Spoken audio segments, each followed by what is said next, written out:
Quand t'es fan de foot, frangin, s'il y a bien un truc qui t'intéresse pas, c'est les règles. Parce que quand ton sport existe depuis 150 ans et qu'il est assez simple pour être joué d'une favela à un stade de 100 000 places, c'est que ça doit pas être bien compliqué l'affaire. Donc voilà, t'as 4 lignes, corner, touche, penalty, but, puis t'es parti pour 20 ans de kiff, mon gars. Et donc, on va surtout pas imaginer que la dynastie d'un club repose sur un truc aussi bête qu'un paragraphe dans le règlement.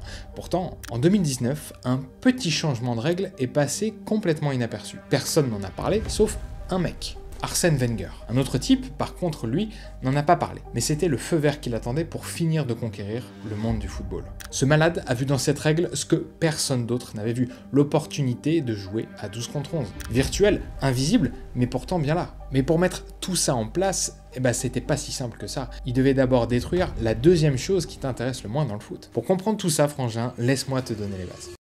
Été 2019, l'International Football Association Board remet en question un truc qui paraît anodin. Désormais, sur 6 mètres, le défenseur a le droit de toucher le ballon à l'intérieur de sa surface de réparation. Avant, le ballon devait obligatoirement sortir de la surface avant qu'il le touche. C'était comme ça depuis toujours. Et personne ne remettait vraiment ça en question. Mais maintenant, le gardien peut faire une passe courte à n'importe quel coéquipier proche de lui. À ce moment, les spectateurs comme toi et moi et la plupart des entraîneurs se disent la même chose que toi en ce moment, frangin. Ouais, c'est cool, et alors? Et puis quand même, on a un petit monsieur, notre cher Arsène Wenger, qui lui nous dit ça. Cette règle a été sous-estimée par beaucoup, elle a complètement changé la manière dont l'équipe constitue son jeu depuis l'arrière. Super, écoute, tu sais quoi Arsène? Je demande à voir. Sauf qu'à l'autre bout de l'Europe, il y a un petit gars qui prend pas du tout ça à la légère. En fait, ça fait même des années qu'il attend qu'on édite cette règle. Parce que lui, pour le coup, c'est bien le seul type, peut-être avec notre cher Arsène, qui se dit « Ah ben nickel, allons finir de bouffer l'Angleterre maintenant !» Pep Guardiola. Voilà, on l'a déjà présenté de bien des manières, mais pas de celle que je voudrais faire aujourd'hui. Lors de ce même été 2019, notre cher ami Pep pourrait certainement siroter un mojito sur les belles plages de Barcelone. Arrivé à Manchester City depuis 3 ans, il vient de remporter son 2e trophée de Première Ligue d'affilée. Cette année, certes, c'était un petit peu plus serré. Mais rien ne semble, en apparence, indiquer que l'ogre Citizen flanchera pour cette année 2020. Car avant d'être entraîneur, il était milieu de terrain sous Johan Cruyff dans le Barça des années 90. Il a hérité ni de la coupe de cheveux, ni même du talent offensif de son entraîneur, mais de quelque chose de bien plus précieux pour la suite de sa carrière. Une philosophie à contre-courant de tout ce qu'on pensait savoir sur le football. Cruyff a planté une petite phrase dans sa tête. Dans mon équipe, l'attaquant est le premier défenseur et le gardien est le premier attaquant. Une phrase qui paraissait presque absurde à l'époque. Mais Guardiola, lui, il a pris ça très au sérieux, frangin. Car quasiment 20 ans plus tard,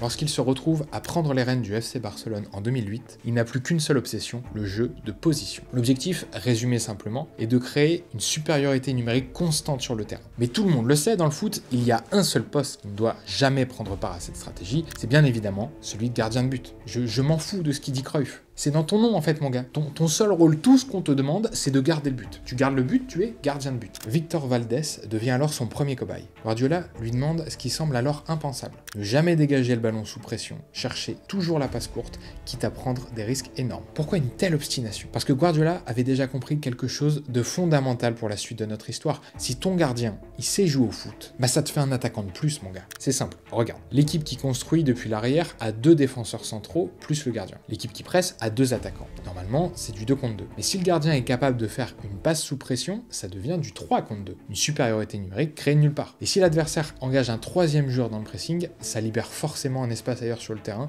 C'est mathématique, franchement. Donc j'ai passé toutes ces années à suivre Barcelone et à me dire que Victor Valdés n'était pas du tout au niveau de son équipe, alors qu'en fait, il était aux prémices d'un tout nouveau rôle pour son poste qui allait changer le football moderne. Et ce rôle, Guardiola va le travailler tout au long de sa carrière pour le pousser à son paroxysme à City. Donc lors de cet été 2019, lorsque cette fameuse règle vient d'être votée, Pep il se frotte les mains mon gars. Parce que si Victor Valdés a pu tester cette nouvelle vision du poste de gardien, elle avait besoin d'un interprète exceptionnel pour vraiment prendre vie. Et si Guardiola a eu autant envie de pousser cette vision offensive du poste de gardien de but, c'est peut-être aussi, surtout, parce qu'il a eu la chance de croiser un grand gaillard bavarois qui était bien trop bourré de talent pour rester sur sa ligne de but. Manuel Neuer, frangin. Lors de la Coupe du Monde 2014, pour ceux qui en doutaient encore, on va se rendre compte que ce type se rapproche plus d'un hybride entre Thierry Omeyer et Andrea Pirlo que d'un gardien de but classique. Bon, pour les cheveux, ce sera plus Omeyer que Pirlo, mais pour la vista, poto...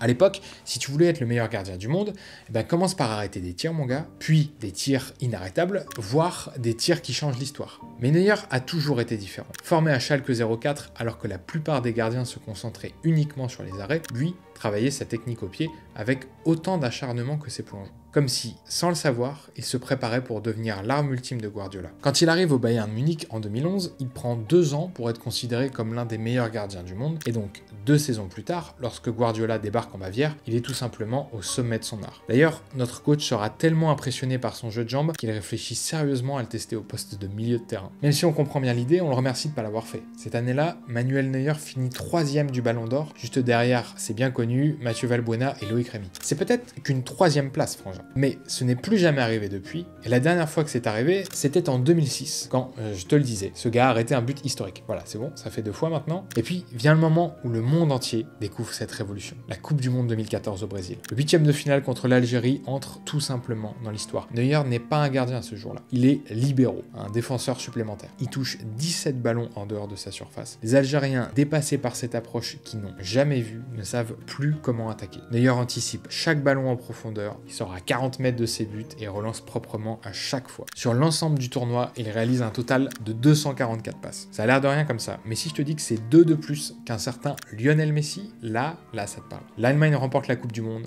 Neuer est évidemment élu meilleur gardien du tournoi, et le football vient de basculer dans une nouvelle ère. Après la Coupe du Monde 2014, Neuer revient au Bayern auréolé de gloire. Il a montré au monde entier ce qu'était un gardien libéraux, et Guardiola, lui, se frotte les mains. Sur le terrain, c'est du délire. Un match contre Augsbourg, il passe plus de temps dans le rond central qu'à proximité de sa surface. Contre Dortmund, il fait des contrôles orientés à 40 mètres de ses buts, comme si c'était normal. Guardiola pousse le concept à l'extrême et Neuer suit sans sourciller. Niveau stats, c'est du jamais vu. En Bundesliga, il passe régulièrement au-dessus des 90% de passes réussies. Il touche plus de ballons que certains milieux de terrain adverses. Le Bayern écrase tout en championnat. Même si en Ligue des Champions, ça coince en demi-finale contre le Barça de Lionel Messi. Ouais, bah tu les as un petit peu trop entraînés, Pep. La saison 2015-2016, dernière de Guardiola au Bayern, Neuer continue sur sa lancée. Il bat son propre record de clean sheet en Bundesliga. Et le plus dingue, c'est que ses sorties hors de la surface deviennent simplement la norme. Plus personne ne s'étonne de le voir à 35 mètres de son but, c'est vraiment devenu sa signature. Et quand Guardiola s'en va à ce même été 2016, il laisse derrière lui un Neuer transformé. Mais il part surtout avec une vision complètement innovante du poste de gardien. Leur collaboration aura duré que 3 ans et elle aura profondément changé le visage du football moderne. Car s'il n'est pas le premier gardien à jouer loin de sa ligne, Neuer a révolutionné un poste qui n'attendait rien, un poste qui ne demandait rien. À travers sa carrière, Neuer ne s'est pas seulement contenté d'être le meilleur gardien du monde. Il a donné une raison d'exister à des milliers de footballeurs à travers le monde. Parce que pour comprendre l'ampleur de cette révolution, frangin, il faut mesurer le chemin parcouru. Pendant plus d'un siècle, le gardien était considéré comme un élément à part. On ne parlait pas d'une équipe de 11 joueurs, mais de 10 joueurs et d'un gardien. Cette distinction était tout sauf innocente. Elle partait du principe qu'un gardien de but n'était pas vraiment un footballeur. Il y a bien eu quelques pionniers qui ont fait évoluer le poste, bien sûr. On parle toujours de lui, Lev Yashin, fameux gardien soviétique, le seul à avoir remporté le Ballon d'Or en 1963. Mais ces exceptions servaient simplement à confirmer la règle. La vaste majorité des gardiens restaient cantonnés à un rôle spécifique et limité. Le premier véritable tournant réglementaire est survenu en 1992, frangin, avec l'interdiction pour les gardiens de saisir le ballon sur une passe en retrait. Du jour au lendemain, ils ont dû développer un minimum de technique balle au pied. Le choc a d'abord été brutal. Les gardiens qui n'avaient jamais eu à faire une passe sous pression se retrouvaient soudain à devoir gérer des situations qu'ils n'avaient jamais travaillé. Parallèlement, le poste a connu une évolution physique spectaculaire. La taille moyenne des gardiens de Ligue 1 est passée de 1m84 à 1m90 en 20 ans. Ça paraît rien dit comme ça, mais c'est vraiment révélateur des nouvelles exigences physiques du poste. On cherche à la fois des athlètes toujours plus grands, toujours plus imposants, mais aussi plus techniques balle au pied. Et c'est vraiment dans ce contexte que le modèle Neuer-Guardiola a introduit un nouveau schéma complètement incontournable. Ils n'ont pas simplement amélioré le rôle de gardien traditionnel, ils ont redéfini fondamentalement ce poste. Mais voilà la question que se posent désormais tous les grands clubs. Peut-on être un gardien de classe mondiale sans ses compétences? L'influence de Neuer sur la nouvelle génération est indéniable. En Allemagne d'abord, les gardiens comme Ter Stegen et Kevin Trapp ont directement cité Neuer comme leur modèle, reprenant ses principes tout en y ajoutant leur propre touche. Et même de retour en Angleterre, on a pu assister à l'éclosion de talents générationnels. Ederson, jusqu'à cette année, c'est un type qui peut te faire reculer Manchester United de 30 mètres à lui tout seul. Parce que si tu presses, il fait pas de boulette, il trouve Bernardo Silva et la suite tu la connais. À Alisson à Liverpool a un style différent, mais tout aussi révolutionnaire. Avec lui, Klopp a pu développer un jeu ultra offensif en sachant que son gardien pouvait couvrir l'espace derrière la défense. Et le plus frappant,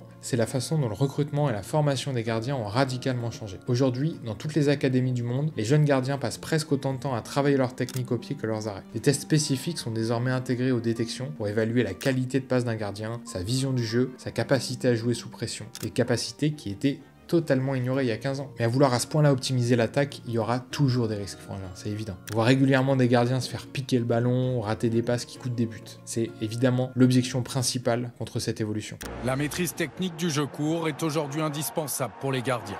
Un gardien peut quasiment à lui seul permettre à son équipe de prendre l'ascendant. Guardiola avait la vision, Neuer avait la flamme pour l'exécuter. Et la règle de 2019 a finalement donné à cette approche l'espace réglementaire pour s'épanouir pleinement, permettant à Guardiola de construire une dynastie sur un poste laissé pour compte par tous les amateurs. Ce qui était autrefois une spécialité isolée est maintenant complètement intégré dans le fonctionnement collectif de l'équipe. Le football est un jeu en constante évolution, où l'innovation tactique pousse parfois les règles à s'adapter et où les nouvelles règles ouvrent de nouveaux horizons tactiques. Une fois n'est pas coutume, aujourd'hui on écoute de grands coachs, alors on va finir avec un ami de Manchester City, un certain Sir Alex Ferguson, qui disait « L'attaque fait gagner des matchs, la défense et son gardien font gagner des titres. » À la prochaine, frangin. Mais n'oublie pas, on peut rater sa vie, mais pas sa mort. Ah mais non, mais c'est pas moi ça. Mais non, mais le con.